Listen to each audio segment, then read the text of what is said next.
Poďme si dnes opäť niečo vyrobiť. V tomto vianočnom špeciáli budeme hodne pracovať so sklom. A ešte predtým, ako začneme, by som sa rád pochválil šikovnými rukami mojej mamy.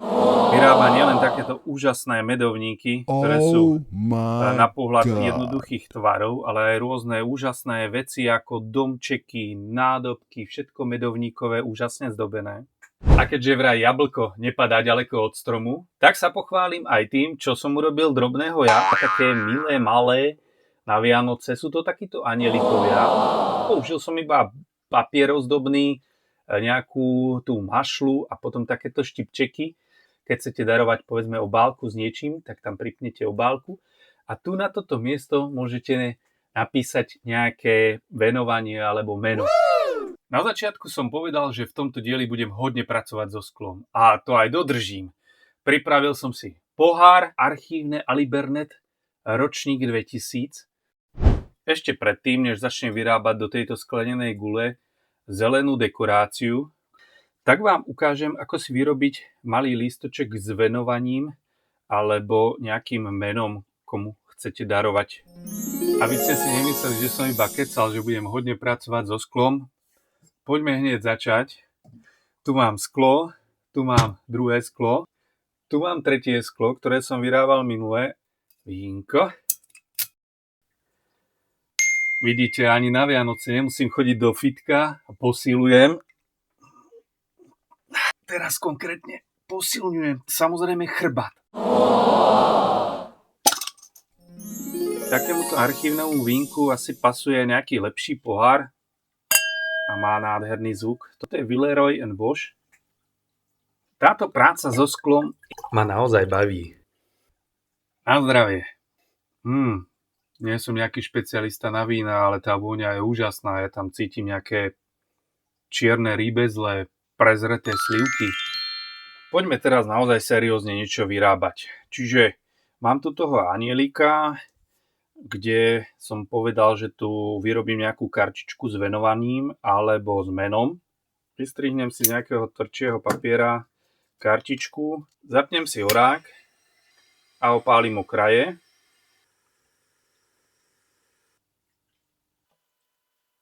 A darček je na svete.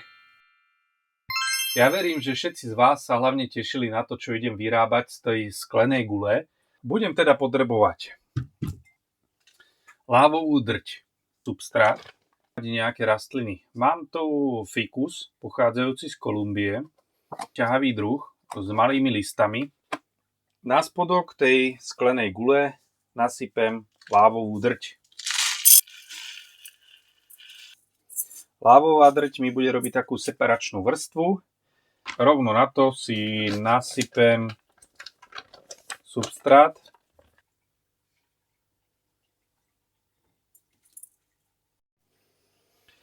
Substrát mierne utlačím.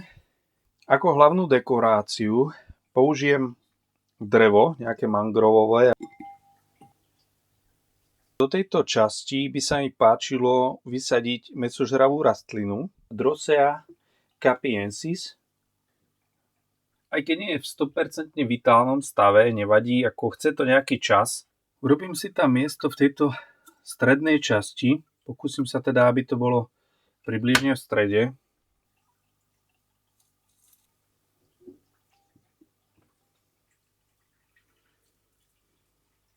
Keď tak na to pozerám, tak ten fikus je taký možno, že až príliš výrazný, čo sa týka tej mäsožravky. Ja som chcel, aby ona bola taká dominantná.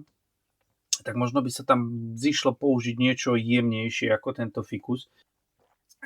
Po inšpirovaní sa vínom som tak prehodnotil, že naozaj by bola veľká škoda, keby som tam použil nejakú rastlinu, ktorá má výraznejšie listy ako ten fikus.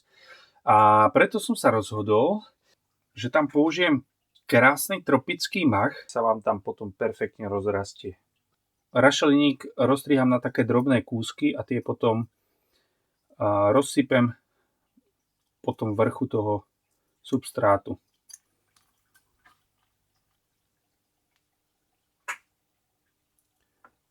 Vôbec tam nemusíte dávať nejakú extra hrubú vrstvu. Nasleduje teraz umiestniť tieto drobné kúsky toho machu. Použijem malé kúsky a na viacero miest. Ja som úplne spokojný. Tá rastlinka vyzerá ešte trošku taká zdecimovaná, ale nebojte sa, to sa krásne rozrastie a keď sa to prepojí vizuálne, že celá tá spodná časť bude porastená tým machom, tak to bude vyzerať úplne úžasne. Posledná vec, ktorú by som odporúčil k tejto dekorácii, je prikryť to nejakým sklíčkom, aby ste si tu vytvorili tú mikroklímu a aby tu bola tá vlhkosť minimálne tých 90%. Takže šťastné a veselé.